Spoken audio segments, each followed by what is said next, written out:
घुन खाए शहतीरों पर की 12 खड़ी विधाता बाँचे, फटी भीत है छत चूती है, आले पर बिस्तुइया नाचे, बरसा कर बेबस बच्चों पर मिनट मिनट में 5 तमाचे, इस तरह दुखहरण मास्टर गढ़ता है आदम के साँचे।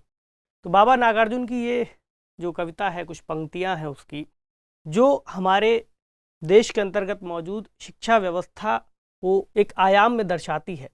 और इसका जो प्रमुख मकसद है इन पंक्तियों का, उसमें ये कहना है कि जो हमारी शिक्षा व्यवस्था है, जिसमें शिक्षक और बच्चों का संबंध एक तरह से विधाता के रूप में देखा गया है, तो विधाता अपने बच्चों को किस तरह से पढ़ा रहा है और शिक्षा व्यवस्था के अंतर्गत उसे जिस तरह से बच्चों को पढ़ाना है, उस पूरी एक अवधारणा को उन्होंने यहाँ पर स्पष्ट किया है, उस पूरे परिवेश को दर्शाया है।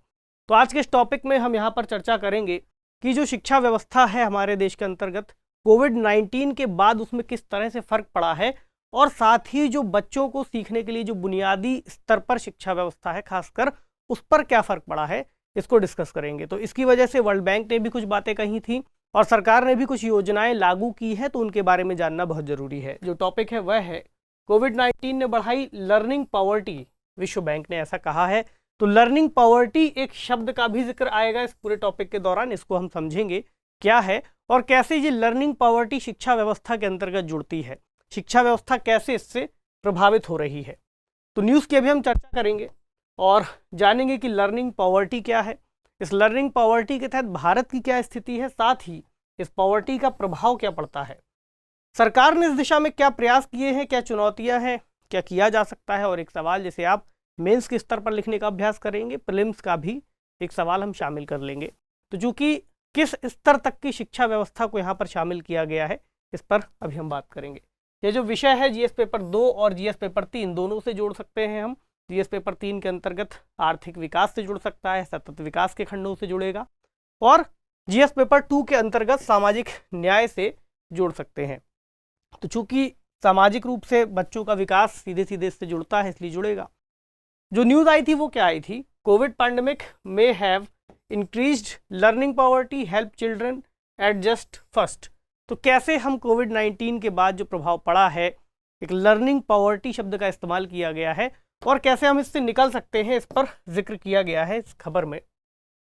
तो पहले हम शुरू करते हैं कि आखिर लर्निंग पॉवर्टी है क्या। तो लर्निंग पॉवर्टी की जो अवधारणा है उसे कुछ समय पहले विश्व बैंक ने सबके सामने लाया था, और विश्व बैंक ने इसमें जो डेटा कलेक्शन किया था वो था यूनेस्को के कुछ डेटा रिसर्च सेंटर्स का। और इसके तहत वर्ल्ड बैंक ने ये कहा कि जिस तरह हम चाइल्ड स्टंटिंग या फिर चाइल्ड वेस्टिंग या फिर इस तरह की जो अवधारणाएं लेकर के आए हैं, बच्चों के विकास के पैमानों को मापते हैं, उनके स्वास्थ्य के पैमानों को मापते हैं, उसमें एक पैमाना ये भी शामिल होना चाहिए लर्निंग पॉवर्टी का। तो लर्निंग पॉवर्टी दरअसल एक ब्रॉड पर्सपेक्टिव है, इस बात को समझने के लिए बृहद अवधारणा हो सकती है कि कैसे एक छोटे स्तर पर, बुनियादी स्तर पर बच्चों को जो शिक्षा दी जाती है, उस शिक्षा का विकास आने वाले समय में, उसकी आने वाली कक्षाओं में भी उस पर प्रभाव डालता है और उसके आने वाले जीवन में भी उसका प्रभाव पड़ता है। तो यही एक जो अवधारणा है बेसिक कंसेप्ट की, यानी कि जो बच्चे छोटी कक्षाओं में पढ़ रहे हैं, प्राथमिक विद्यालयों में पढ़ रहे हैं, प्राथमिक कक्षाओं में है, कक्षा 1 में, 2 में, 3 में, तो उनके अंतर्गत जो सीखने का कौशल है, वही कौशल आगे चलकर उनको आने वाली कक्षाओं में मदद करता है। तो ऐसा माना गया है कि 10 साल की उम्र तक एक साधारण पाठ को पढ़ने और समझने में असमर्थ होना, मान लीजिए कोई बच्चा है जो 5 साल की उम्र से उसको पढ़ना मान लीजिए शुरू किया गया, किसी ग्रामीण परिवेश में है, भेजा गया, कक्षा 1, 2, कक्षा 3 तक उसने पढ़ाई की, 4 तक पढ़ाई की, 5 तक पढ़ाई की, लेकिन अगर वह कक्षा 6 में गया या 3 के बाद कहीं गया और उसके पास पाठ पढ़ने की भी अवधारणा नहीं है, कोई मान लीजिए उसको कोई टेक्स्ट बुक दे दी जाती है पढ़ने के लिए और वो उसको ठीक तरह से नहीं पढ़ पा रहा, उसमें कोई जोड़ घटाने वाला कोई सवाल उसको दे दिया गया, वो उसको नहीं कर पा रहे हैं, तो ऐसी अवधारणा को उन्होंने एक नाम दिया है। यानी 10 साल की उम्र तक यदि कोई बच्चा साधारण पाठ को नहीं पढ़ पाता है या पढ़ने में असमर्थ होता है, तो इसको जोड़ करके देखा जाएगा लर्निंग पॉवर्टी से। यानी दोनों चीज़ों को जोड़ दिया गया है, लर्निंग को और पॉवर्टी को। सीखने की क्षमता कैसे गरीबी से जुड़ती है इस संदर्भ में। तो स्कूली शिक्षा और सीखने के संकेतकों को एक साथ लाने की बात कही गई है इस अवधारणा के अंतर्गत। यानी कि स्कूली शिक्षा के अंतर्गत जो जो चीज़ें दी जानी है, जिस तरह से उनको शिक्षित किया जाना है, क्या वे वास्तव में उस शिक्षा को हासिल कर पा रहे हैं। तो भारत के अंतर्गत अभी हम कुछ डेटा को देखेंगे कि जो लर्निंग पॉवर्टी है उसको किस हिसाब से आंका गया है, वह कितनी बताई गई है। ठीक, इसमें प्रमुख रूप से हम कहें मूलभूत शिक्षा की बात आती है कि यदि कोई बच्चा कक्षा 1 में है और वह उसकी किताब नहीं पढ़ पा रहा, आमतौर पर हम ऐसी चीज़ें अपने आसपास देखते भी हैं। कई सारे प्राथमिक विद्यालयों का जब अक्सर निरीक्षण किया जाता है तो जो विद्यार्थी, जो बच्चे बैठे होते हैं, वे जो मूल पाठ है उसको नहीं पढ़ पाते। कई बार शिक्षक भी उस स्तर पर हमें सही से जवाब देते हुए नहीं दिखते हैं। तो ऐसे कई राज्य हो सकते हैं, उत्तर प्रदेश हो सकता है, बिहार हो सकता है, कोई दक्षिण भारत का राज्य हो सकता है, पश्चिम भारत का राज्य हो सकता है। तो स्कूली शिक्षा की गुणवत्ता और मात्रा दोनों को ही इसके अंतर्गत कैलकुलेट किया जा सकता है। और ऐसी एक बात और निकल करके आती है, मान लीजिए इसका अगर एक अनुमान लगाएं कि कैसे हम इसको कैलकुलेट करते हैं, तो किसी स्कूल के अंतर्गत ऐसे बच्चों की संख्या या ऐसे बच्चों का औसत एक निकाला जाता है जो 10 वर्ष के होने के बावजूद इस तरह का पाठ नहीं पढ़ पाते। उनको एडजस्ट किया जाता है उस संख्या से बच्चों की जो कभी स्कूल नहीं गए। हालांकि एक अनुमान के आधार पर ही ऐसा किया जाता है। तो इन दोनों का जो रेशियो निकलता है उसके आधार पर ऐसा माना जाता है कि कितने बच्चे इस तरह से प्रभावित हैं। अब भारत की स्थिति कुछ बताई गई है, वर्ल्ड बैंक ने अपनी रिपोर्ट जारी की थी, उसमें इसकी जानकारी आई थी। इसमें 2 तरह के आंकड़े हैं, एक है कोविड-19 के पहले का, उसके बाद एक है कोविड-19 के बाद का। तो जो डेटा कोविड-19 के पहले का है वो बताता है कि जो लर्निंग पॉवर्टी थी वो लगभग 54% थी भारत के अंतर्गत। और कोविड-19 के पहले जब ये स्थिति थी तो कोविड-19 का प्रभाव अच्छे खासे लॉकडाउन्स के रूप में हमारे सामने आया। लॉकडाउन्स लगे, स्कूल बंद हुए और उसके बाद कई सारे बच्चे घर पर बैठे रहे। कई सारे बच्चों के पास ये सुविधाएं थी कि वे घर से बैठ करके पढ़ाई कर सकते थे, ऑनलाइन लर्निंग, ऑनलाइन टीचिंग में जुड़ सकते थे। लेकिन ये सब बच्चों के पास ये सुविधा उपलब्ध नहीं थी कि वे जूम क्लास या फिर ऐसी कोई भी सुविधा का लाभ उठा सकते। तो अब ऐसा अनुमान है कि लगभग 70% तक ये डेटा पहुंच सकता है कि जो बच्चे हैं लर्निंग पॉवर्टी से जूझ रहे होंगे। अभी एक रिपोर्ट आई थी असर सर्वेक्षण की, जो कि प्रथम एनजीओ के अंतर्गत कराई जाती है। तो ग्रामीण कर्नाटक में सरकारी स्कूलों में कक्षा 3 के छात्रों की हिस्सेदारी जो कि 2018 में 24% थी, वो उसमें गिरावट आई और वो लगभग 2020 में 16% तक आ गई। ये तो केवल एक आंकड़ा है, पूरे भारत के अंतर्गत ग्रामीण परिवेशों में ऐसी बहुत सारी रिपोर्ट्स ऐसा खुलासा करती हैं कि कई सारी स्थितियों में जो बच्चे स्कूल से बाहर हुए थे वे वापस से स्कूलों तक नहीं लौटे हैं। इसका एक और प्रभाव जो पड़ा है उनके स्वास्थ्य पर भी पड़ा है। कई सारे बच्चे जो मिड डे मील जैसी योजनाओं से जुड़े हुए थे, जो कि उनके पोषण स्तर पर बहुत ज़्यादा प्रभाव डालता है, उस भोजन का प्रभाव उनके स्वास्थ्य के ऊपर बहुत ज़्यादा पड़ना था। तो अगर वे उससे दूर होते हैं तो एक अच्छी खासी खुराक उनसे दूर हो गई है स्वास्थ्य को लेकर के। कुछ और प्रभावों की बात करें तो पहला प्रभाव जो सबसे प्रमुख रूप से सामने आएगा वो है मानव पूंजी निर्माण का।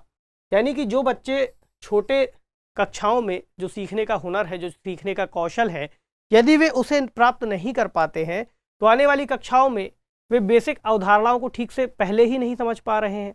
तो जो जैसे जोड़ घटाना या फिर गुणा भाग वाली बात है, मान लीजिए शुरुआती कक्षाओं में संख्याओं का ज्ञान होना चाहिए, आने वाले समय में उसको बीजगणित पढ़ना है, उसको रेखा गणित पढ़ना है, उसको और चीज़ें पढ़नी है, तो वो कैसे उन चीज़ों को समझ पाएगा। तो उस बच्चे का जो विकास होगा अपने स्कूली शिक्षा के दौरान भी कमज़ोर होता जाएगा और उसके बाद जो उसके रोजगार के अवसर होंगे, जीवन के अवसर होंगे, उसमें भी वो काफ़ी ज़्यादा पिछड़ता चला जाएगा। ऐसा बताया गया है इसके तहत कि जो मानव पूंजी निर्माण है उसके अंतर्गत एक पूरी जो श्रृंखला निकल करके आएगी।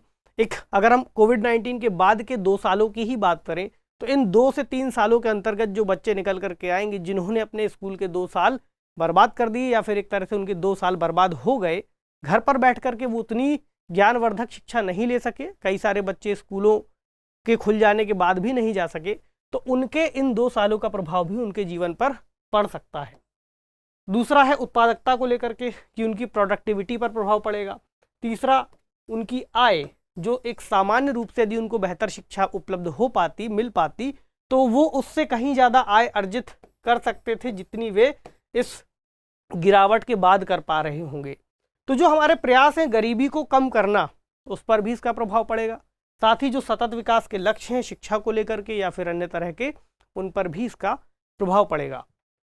ठीक है, अब बात करते हैं सरकार के प्रयासों को लेकर के, लेकिन उससे पहले संविधान के कुछ अनुच्छेदों पर चर्चा कर लें, थोड़ा नज़र दौड़ा लें कि संविधान क्या कहता है इस बारे में।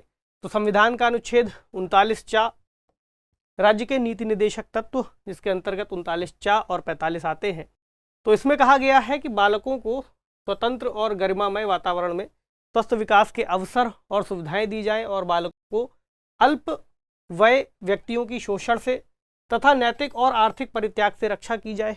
अनुच्छेद 45 भी इसी तरह की बात करता है। 6 वर्ष से कम आयु के बच्चों को प्रारंभिक बाल्यावस्था देखभाल और शिक्षा, तो इसी के तहत जो शिक्षा व्यवस्था सरकार ने करने के प्रयास किए हैं उनको शुरू किया गया है।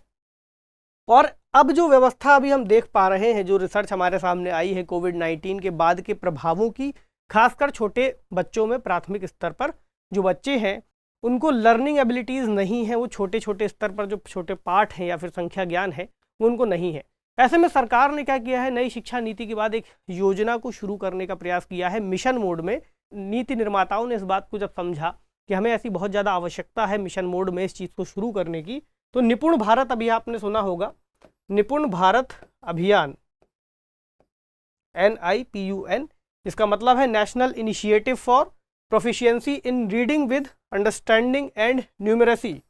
तो निपुण भारत की शुरुआत की गई है बेसिक पाठ को समझने के लिए, अवधारणात्मक समझों को बढ़ाने के लिए और संख्यात्मक ज्ञान के लिए। 5 जुलाई 2021 को भारत सरकार ने इसकी शुरुआत की थी समग्र शिक्षा कार्यक्रम के अंतर्गत,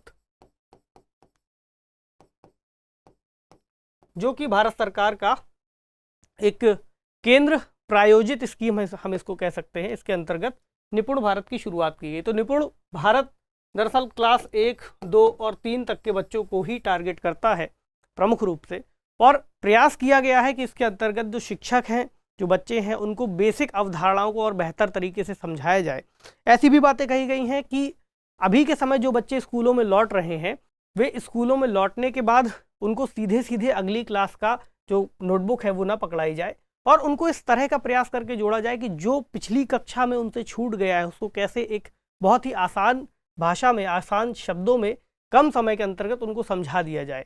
यानी कि एक कैचअप की बात कही गई है, लोगों को जोड़ने की बात की गई है। तो ऐसी कुछ बातें निपुण भारत के अंतर्गत भी हमें देखने को मिल रही हैं। अब बात करें चुनौतियों की कि चुनौतियां क्या आई थी अभी इस समय हमारे सामने।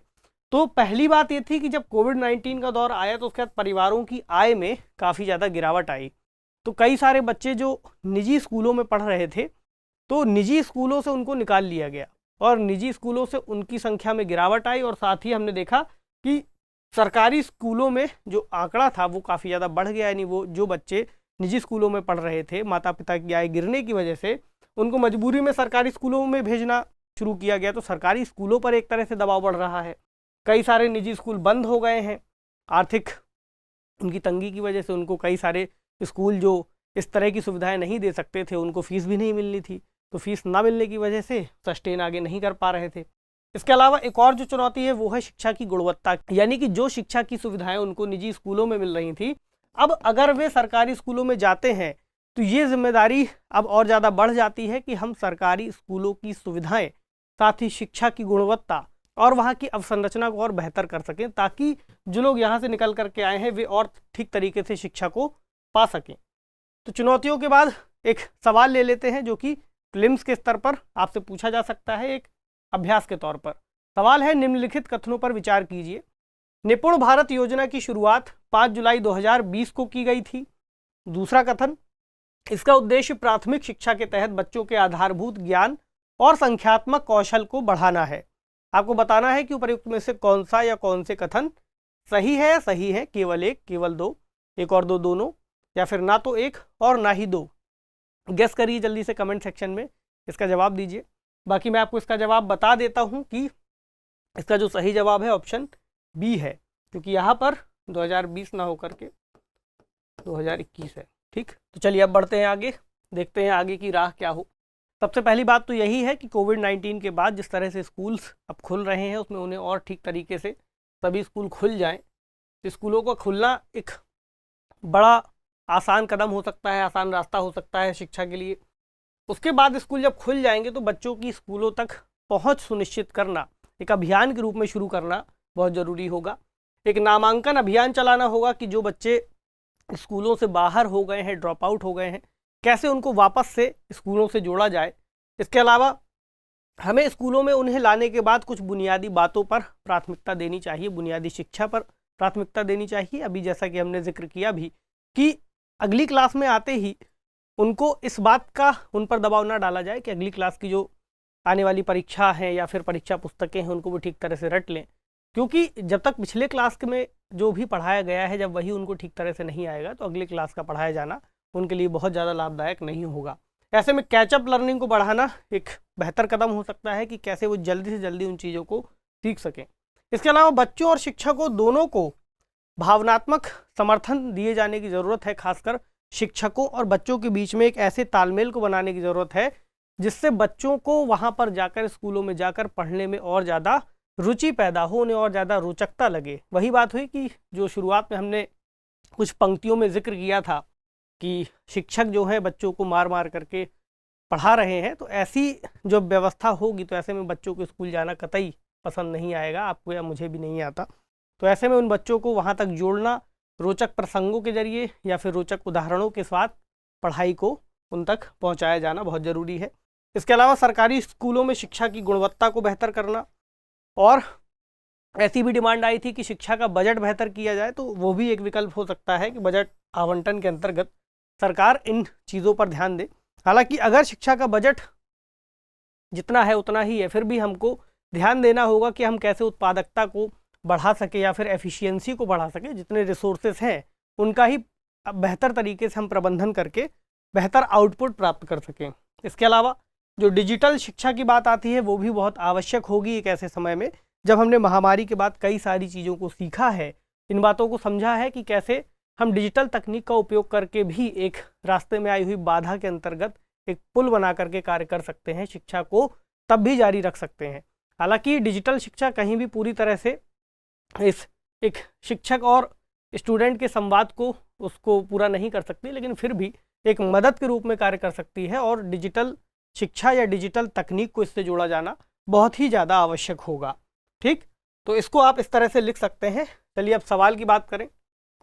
सवाल क्या मेंस में एक फ्रेम किया जा सकता है। सवाल है, कोई भी देश अपनी शिक्षा व्यवस्था के तहत बुनियादी ज्ञान और संख्यात्मक कौशल पर निवेश किए बिना सतत विकास के लक्ष्य पूरे करने में सक्षम नहीं हो सकता, चर्चा कीजिए। तो सीधे सीधे एक स्टेटमेंट पर यह सवाल दे दिया गया है।